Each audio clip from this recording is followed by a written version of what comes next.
Kukhalwa ngomtalabho weGcokama elisha, italabho elangashiya sicucu lapha khona-ke belitalabha khona engomeni yalo-ke ebidlala 13 minutes. Sawubona sakubingelela kuphinda kuphi la kufinya khona lombuso njengamanje ubingelela wena-ke umathinto wacupha sidumbu zami umshadazelo wazi umshazana odaza umqomo sangoma sani sekhuma fulini ngayifica social ngatshela ngathi umntana umuntu onqomana nangomba ukutshela ngolwazi ngabe usuku lakho lokuqala la mntana sekhaya ngicela ukuthi subscribe laphana ebese uyashare uphinde ucomment okhulu nakonke uma usubscribe ayikho imali yakuhamba kodwa-ke sisuke senzela ukuthi ube wena wokuqala uthola notification uma-ke sekufaka la ividiyo hamba phambili. Umthandeni umculi kamaskandi odume kakhulu ngengezo laphana-ke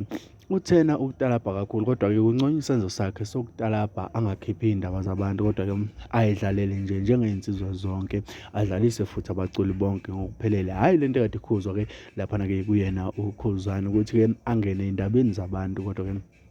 ingekho ingoma etheni kanti futhi babuye bancoma nobuhlakani bakhe ukuthi umthandeni indlela enza ngayo uyakwazi ukuthi umculo wakhe ulandeleleke ngendlela enhle nangendlela ethandekayo kanti futhi laphana-ke sekhala ngendlela ukhuzana upromote ngayo umsebenzi kaMthandeni, indlela enze ngayo ekuqaleni wenze ngendlela yokuthi-ke bonke abantu belindele ukuthi umthandeni uzophendula thina kanti umthandeni besenza-ke ubuhlakani bakhe njengoba sihleli simazi izinto azenzayo-ke uvele wayikhiphela nje umtalabho oyihlekiselayo. Wonke umuntu mangabe ehlangana nobani uyayitalabhela eyihlekele kube mnandi kube namatemu amnandi afana nalawana-ke uzokhumbula ukuthi-ke uThibela njengoba belokhu ebhedla kangaka wabizwa ukuthi uyalaya-ke ube sethola naye-ke umtalabho omncane laphana-ke ebizwa ngentibane kuthiwa-ke uvela athi nje